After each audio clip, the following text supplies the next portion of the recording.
We've had some great interviews with Tucker Carlson, but you can't tell him who to interview. I mean, if he wants to interview Nick Fuentes, I don't know much about him, but if he wants to do it, get the word out. Let him, people have to decide. Ultimately, people have to decide.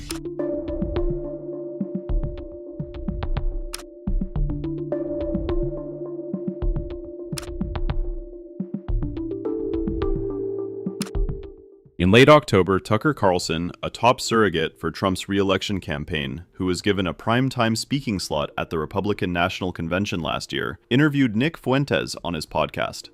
Carlson had an amiable sit-down on his podcast last month with Fuentes, which sparked controversy among conservatives. Nick Fuentes, who is known for anti-Semitic statements and praise of Adolf Hitler.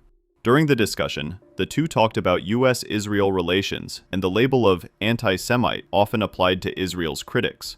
Carlson disagreed mildly when Fuentes questioned Jewish Americans' loyalty to the United States. He also mocked Christian Zionists, mentioning Ted Cruz and George W. Bush by name. "I dislike them more than anybody because it's Christian heresy, and I'm offended by that as a Christian," Carlson said. The conversation led to backlash. Critics accused Carlson of normalizing extremist rhetoric, while others defended him for hosting open political debate. President Donald Trump brushed aside concerns about Tucker Carlson's interview with Nick Fuentes. Trump defended Carlson, citing good interviews he'd had over the years with the former Fox News host.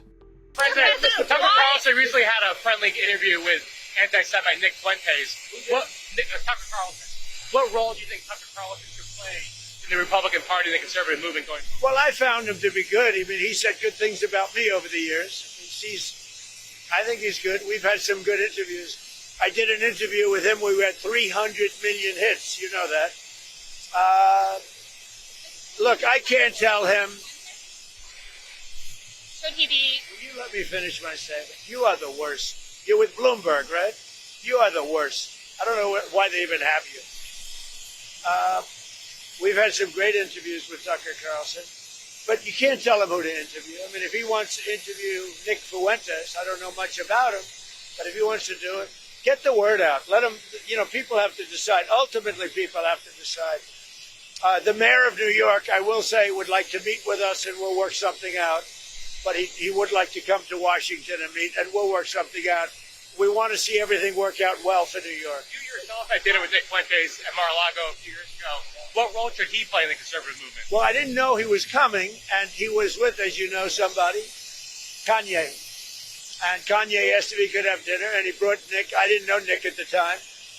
And he did. He came, and along with a few other people. He brought a few people with him. Meeting people, talking to people, like for somebody like Tucker, that's what they do. People are controversial. Some are, some aren't. I'm not controversial, so I like it that way. Okay. Nick Fuentes has thanked U.S. President Donald Trump for defending Tucker Carlson's right to interview him.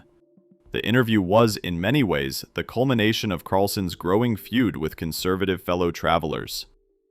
Long a standard-bearer for Trump's America First mantra, Carlson openly criticized the president in June for straying from his principles and for being complicit in the act of war by bombing 3 Iranian nuclear sites in cooperation with the Israeli government.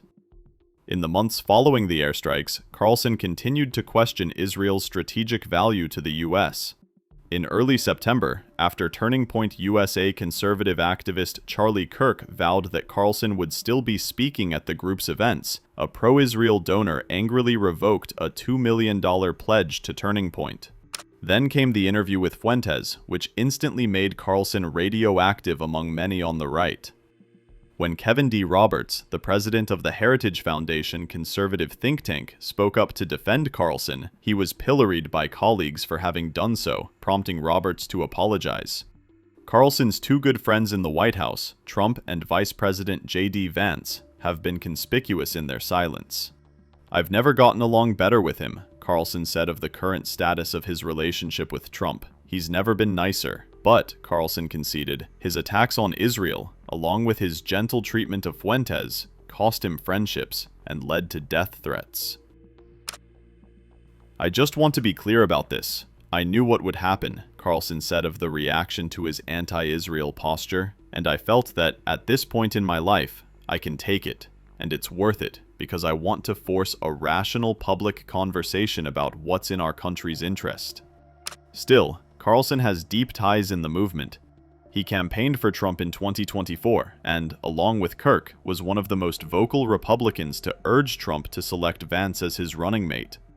His Fox News evening show had more than 3 million viewers until he was fired from the network in 2023. His podcast, The Tucker Carlson Show, ranked in the top 20 during the first quarter of 2025, ahead of every other conservative political host, according to Edison Research. Earlier, Tucker Carlson, at the Turning Point USA Youth Summit event, criticized President Trump and Israel over the release of the Epstein files.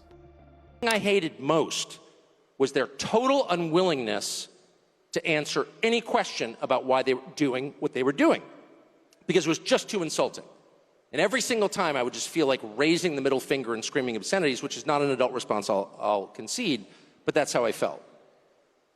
And I think that's really at the heart of why the Epstein thing is so distressing. I mean, the guy was some weird sex freak who was abusing girls. We knew that. But the fact that the US government, the one that I voted for, refused to take my question seriously and instead said, case closed, shut up, conspiracy theorist, was too much for me. And I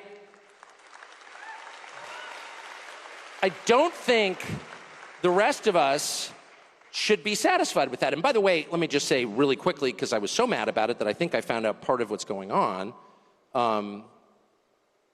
I think we are going to find out more. And I think the truth, for whatever it's worth, in case you're interested, is that the DOJ didn't release lots of incriminating sex videos with Epstein and his billionaire pals because they don't have them. They don't have them because when the original search warrant was served, 2007, I think, possibly 2006, I think 7, it was basically designed to protect Epstein. The search warrant was written in such a way to make sure that the feds never got their hands on the actually incriminating evidence. It's another way of saying the cover-up has been going on since 2007, almost 20 years. And so the real question is not, was Jeffrey Epstein a weirdo who was abusing girls? Yes, we can answer that. The real question is, why was he doing this, on whose behalf, and where did the money come from? And those are the questions that need to be answered. And I think it's entirely fair to ask them. And it's not adequate to say anyone who asked them is somehow desecrating the memory of little girls who died in Texas. I'm not going to put up with that answer. I don't care who gives that answer. That is not acceptable. And I think the real answer is Jeffrey Epstein was working on behalf of intel services, probably not American. And we have every right to ask, on whose behalf was he working? How does a guy go from being a math teacher at the Dalton School in the late 70s with no college degree to having multiple airplanes, a private island, and the largest residential house in Manhattan? Where did all the money come from? And no one has ever gotten to the bottom of that because no one has ever tried. And moreover, it's extremely obvious to anyone who watches that this guy had direct connections to a foreign government. Now, no one's allowed to say that that foreign government is Israel because we have been somehow cowed into thinking that that's naughty. There is nothing wrong with saying that. There is nothing hateful about saying that. There's nothing anti-Semitic about saying that. There's nothing even anti-Israel about saying that. I've spent my entire life pretty much in Washington, where I knew and loved a number of people, including one very close person, who worked at CIA. That has never prohibited me from saying, I think the CIA has done some horrible things, murdered a bunch of people, participated in the murder of a sitting US president. It's got a whole trail of crimes. That doesn't make me a disloyal American. It doesn't make me anti-American in any sense. I was born here. My family's been here for hundreds of years. I love this country. That's why I live here. So criticizing the behavior of a government agency does not make you a hater. It makes you a free person. It makes you a citizen. You're allowed to do that because you're not a slave. You're a citizen.